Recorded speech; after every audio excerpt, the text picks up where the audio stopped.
नमस्कार। B Ed second year third paper और हम लोग हमारी जो फोर्थ यूनिट है उसके अंतर्गत हम लोग बात कर रहे थे कि जो इंक्लूसिव एजुकेशन है उसके लिए जो विद्यार्थी उनके लिए कौन कौन से अभी समय बनाए, मतलब कि उनके लिए कौन कौन से निर्धारण किए गए हैं, मतलब कि उनको कौन कौन सुविधाएं जो देनी चाहिए, उनसे संबंधित अधिकार कौन कौन से देने चाहिए, वो सारी बात हम लोगों ने की थी। आज हम लोग देखेंगे जो यूनिसेफ का 1990 में जो सम्मेलन हुआ था उसके अंतर्गत कौन कौन से तथ्यों को सम्मिलित किया गया था, मतलब कौन से बालकों के लिए जो इंक्लूसिव एजुकेशन रखी गई है उसके अंतर्गत किस पक्ष पर वहां पर बल दिया गया था। तो उसके अंतर्गत तीन बातें बताई गई है, मतलब स्वास्थ्य संबंधी है और भी, मतलब कि तीन पक्षों के अंतर्गत बताया गया है उसको, और आज हम लोग उसका एक पक्ष के बारे में चर्चा करेंगे। तो ये जो यूनिसेफ का सम्मेलन है कुछ उसके बिंदु देख लेते हैं। तो संयुक्त राष्ट्र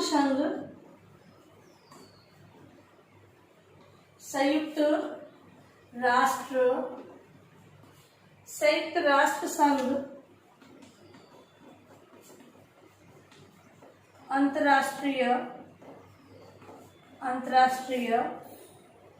बाल आकस्मिक कोष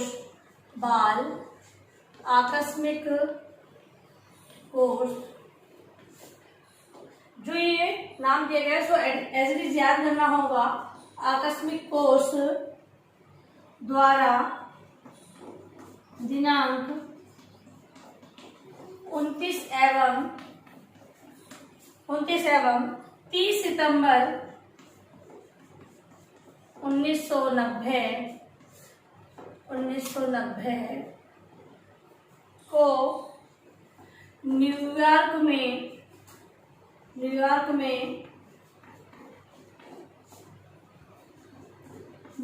में सम्मेलन आयोजित किया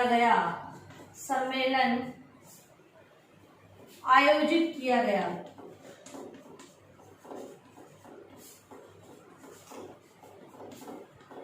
देखिए, संयुक्त राष्ट्र संघ अंतरराष्ट्रीय बाल आकस्मिक कोष द्वारा, ठीक है, किसके द्वारा? इसके द्वारा दिनांक 29 और 30 सितंबर, डेट भी पूछी जा सकती है, 1990 को एक न्यूयॉर्क में सम्मेलन आयोजित किया गया था। किस पर चर्चा की गई है उसमें? तो बालकों के लिए यूनिसेफ का विश्व शिखर सम्मेलन हुआ है वो आयोजित इनके द्वारा किया गया, और उस पर किन किन बातों पर चर्चा हुई थी उससे संबंधित हम पढ़ेंगे, जो कि आज हम लोग स्वास्थ्य संबंधित जो चर्चा हुई थी उसके बारे में चर्चा करेंगे।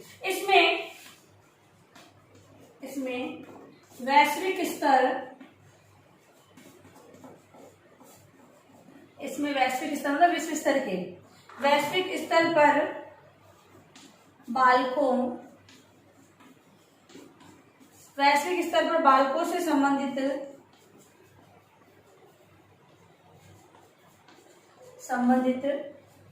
सभी प्रकार के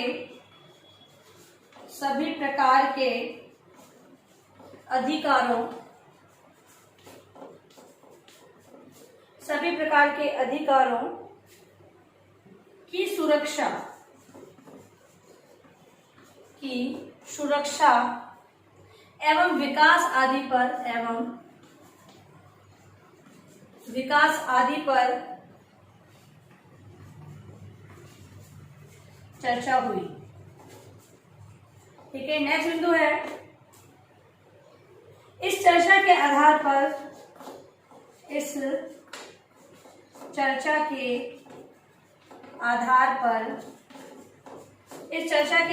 पर ही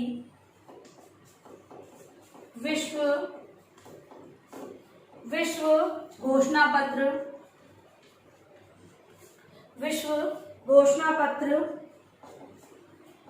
तैयार हुआ और इसके बाद ही कार्य योजना बनाई गई। ठीक है, तो ये कुछ बिंदु थे जिनके माध्यम से हमने क्लियर हुआ कि किसने ये सम्मेलन को आयोजित किया था और इसमें किन किन बातों पर ध्यान दिया गया। तो विकास पर ध्यान दिया है और अधिकारों पर ध्यान दिया है। तो अब सबसे पहले स्वास्थ्य संबंधी सुझाव, इसके अंतर्गत जो ए है या ए लिखेंगे, स्वास्थ्य संबंधी सुझाव। ये जो सम्मेलन हुआ था, बात हम सम्मेलन की कर रहे हैं, तो यूनिसेफ का जो विश्व शिखर सम्मेलन है 1990, उससे संबंधित सुझावों के बारे में बताइए, ये भी आ सकता है। उससे संबंधित जो चर्चा की गई थी उनके बारे में आ सकता है। तो प्रश्न किसी भी तरह से बन सकता है, आपको उत्तर में यही लिखना होगा। तो स्वास्थ्य संबंधित, इतनी बात है, स्वास्थ्य मतलब बच्चों के स्वास्थ्य। अब स्वास्थ्य की बात कर रहे हैं तो जो समावेशी एजुकेशन की बात की गई है, समावेशी शिक्षा की बात की गई है, जहां पर सामान्य और विशिष्ट बालक दोनों साथ में पढ़ रहे हैं। तो अधिकारों और विकास की बात तो हमने कर ली। अब इसके अंतर्गत स्वास्थ्य कैसे आएगा? तो भाई बच्चों का स्वास्थ्य सही रहे, उनको भी अधिकार है कि वो भी सामान्य बालक की तरह अपनी जीवन यापन करे। तो स्वास्थ्य संबंधी सुझाव दिए गए कि बच्चों को जो ये बीमारियां जो कुछ अनुवांशिक होती है, कुछ जीवाणु विषाणुओं द्वारा होती है, कुछ अलग अलग प्रकार की जो बीमारियां होती है, किस प्रकार उस पर रोकथाम पाया जा सकता है। जैसे कि पोलियो है, तो पोलियो पहले बच्चे पोलियो ग्रसित हो जाते थे, उनका कोई भी अंग है वो विशिष्ट अंग के रूप में आ जाता है, मतलब ये दिव्यांग हो जाता था। लेकिन पोलियो के भी जन्म से बच्चों को खुराक दे दी जाती है आजकल। तो उससे क्या हो रहा है, बच्चे जो हमें देखने को कम मिल रहा है, जो बच्चे पोलियो ग्रसित हैं, ऐसे बच्चों को हम कम देखने में पा रहे हैं। तो कुछ इन्हीं बातों पर चर्चा की गई थी, बिंदु वाइज में आपको उस पर बताती हूँ कि कौन कौन सी बातें वहां पर की गई। तो पहला है यूनिसेफ द्वारा विश्व में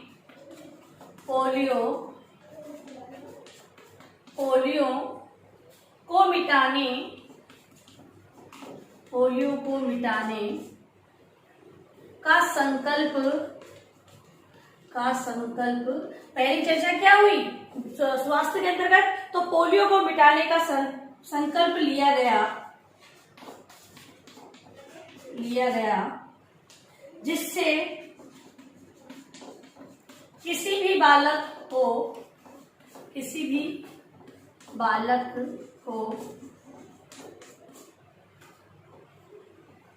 विकलांगता न हो।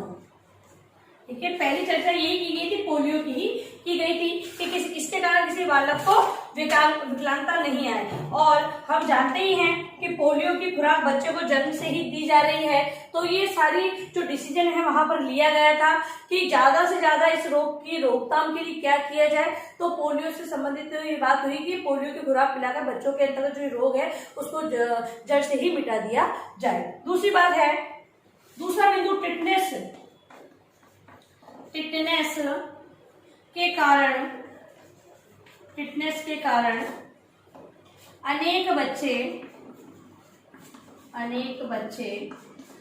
के कारण अनेक बच्चों की मृत्यु हो जाती है। भाई स्वास्थ्य के बारे में तो हर तरह का देखेगा। भाई एक अनुसंधान होता है कि कौन से रोग से बच्चे ज्यादा हानि पहुंचा रहा है, कौन सा बच्चों को विकसित नहीं होने दे रहा है, तो उसकी रोकथाम के लिए भी कार्य किया जाता है। तो टिटनेस के कारण जो बच्चों की मृत्यु हो जाती है तथा उनमें अनेक प्रकार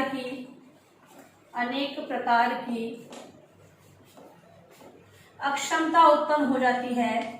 अक्षमता मतलब किसी भी कार्य को करने में अक्षम होना, सक्षम ना होता। सक्षम यानी कि किसी भी कार्य को करने वाला या कर सकने वाला, किसी भी कार्य करने में सक्षम। और अक्षम यानी किसी भी कार्य को नहीं करने, मतलब कोई एक कार्य हो सकता है, अनेक कार्य हो सकते हैं, तो अक्षमता, अनेक प्रकार की अक्षमता उत्पन्न हो जाती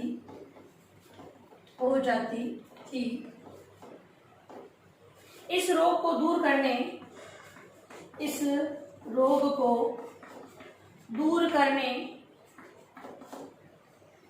के लिए भी इसके टीके प्रस्तुत किए गए। ठीक है, दूसरा बिंदु क्या है, स्वास्थ्य में टिटनेस के टीके प्रस्तुत किए गए और इस रोग को मिटाने का कार्य किया गया। फिर है डायरिया से संबंधित जो प्रॉब्लम्स बच्चों को होती है, जिसके कारण भी बच्चा अपने अक्षमता को ग्रसित हो जाता है। तो डायरिया नेक्स्ट बिंदु है, नेक्स्ट रोग है डायरिया से होने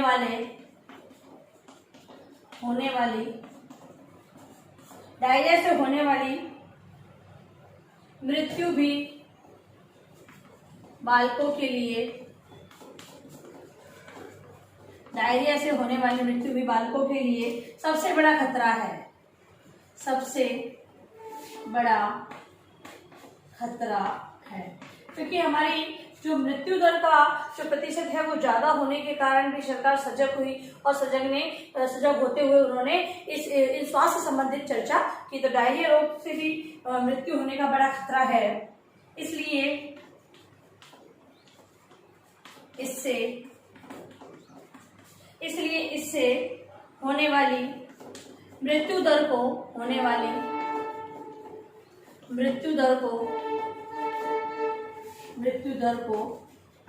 कम करने के लिए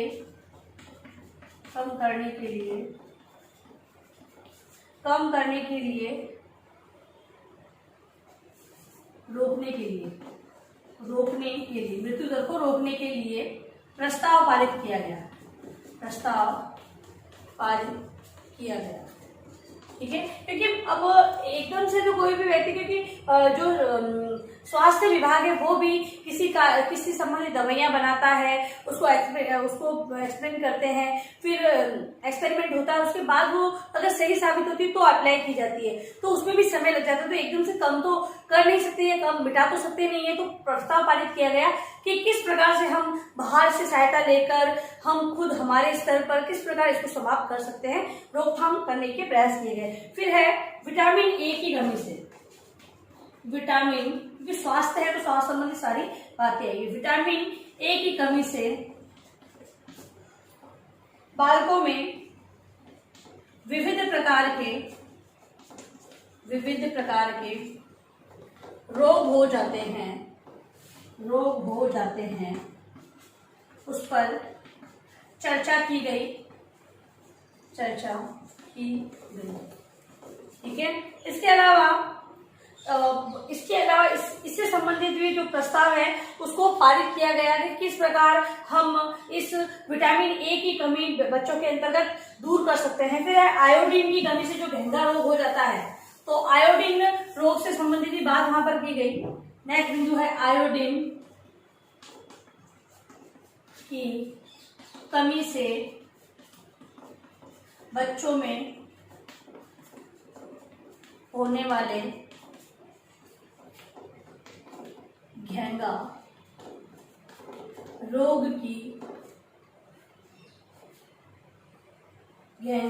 रोग तथा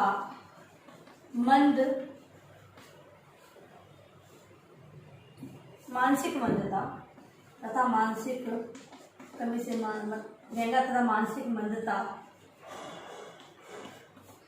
की बात की गई कि भाई बच्चों को आयोडीन की कमी से ये घेंगा रोग और मानसिक मंदता आ रही है, उसे किस प्रकार दूर किया जाए, बच्चों को हम आयोडीन की कमी किस प्रकार पूरी करें। तो सरकार ने पहले तो बहुत सारे एडवर्टाइजमेंट भी निकाले, जो प्रचार प्रसार भी किए, जिससे कि बच्चों के अंदर जो रोग हो रहा है उसे निजात पा सके। तो हर तरह से प्रयास किए गए, क्योंकि वहां पर शिखर सम्मेलन में भी ये बात पर चर्चा हुई थी। और अब सरकार है वो किस प्रकार इस पर आगे कदम उठाए, तो इस रोग के बारे में की और इससे संबंधित उपायों को करने का फैसला लिया गया। ठीक है, अब इसे दूर कैसे करें, तो उससे संबंधित भी बात की गई कि भाई ये रोग है बच्चों में हो रहा है, तो उसे निजात किस प्रकार पाया जाता है। इसके अलावा खून की कमी बालकों में जो देखने को मिलती है, बच्चे हैं वो हर तरह का फूड खाते हैं, जो ताकतवर चीज होती है बच्चों को कम पसंद होती है, उसके कारण बच्चों के अंदर ये खून की कमी हो जाती है। और भी कई समस्या होती है पारिवारिक स्थितियों के कारण भी, तो वो सारी चीजों पर विचार किया गया। फिर है प्रोटीन युक्त भोजन बच्चों को दिया जाए, प्रोटीन युक्त भोजन बच्चों को दिया जाए, उसके बारे में चर्चा की गई। इसके अलावा खसरा रोग, जिसके टीके लगाए जाते हैं बच्चों को, खसरा रोग के टीके बच्चों को जन्म के बाद लगा दिए जाते हैं समय समय पर, तो वो उसके बारे में भी चर्चा हुई। इसके अलावा रोग प्रतिरोधक क्षमता बढ़ाने, रोग प्रतिरोधक क्षमता किस प्रकार बच्चों की बढ़ाई जाए कि बच्चों के अंतर्गत ये रोग प्रतिरोधक क्षमता बढ़े और बच्चे इन बीमारियों से ग्रसित न हो, उसके बारे में भी चर्चा की। इसके अलावा विविध प्रकार के जीवाणु और विषाणु से जो रोग होते हैं उनके बारे में भी चर्चा की गई और इनको रोका किस प्रकार जा सके, क्योंकि ये रोग है वो बहुत समय पहले से चले आ रहे हैं। इन पर रोकथाम किस प्रकार की जाए, तो 1990 का जो शिखर सम्मेलन हुआ उसमें स्वास्थ्य संबंधी ये जो मैंने बिंदु बताए इन्हीं पर चर्चा की गई थी। अगर आपका प्रश्न अगर छोटे रूप में आता है कि स्वास्थ्य संबंधी बताओ, तो आपको ये स्वास्थ्य संबंधी जो बिंदु मैंने बताया वो आपको उत्तर के रूप में लिखने, अन्यथा जो भी ये प्रश्न है इसके अंदर 3 बिंदुओं पर विशेष बल दिया गया है, तो 3 बिंदु मैं आपको जो स्टेप बाय स्टेप जैसे आज ये स्वास्थ्य संबंधी किया है, अगला 3 पक्ष और 2 पक्ष और बताऊंगी। तो अगर पूरा आता है तो पूरा लिखना है, यदि अगर लघुतात्मक प्रश्न में आता है तो स्वास्थ्य संबंधी अगर छोटा आता है तो वो भी आपको इस रूप में लिखना है। तो अब आपका है गृह कार्य प्रश्न। विश्व शिखर सम्मेलन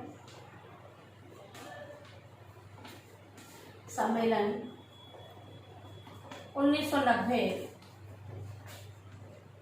में बताए गए स्वास्थ्य संबंधी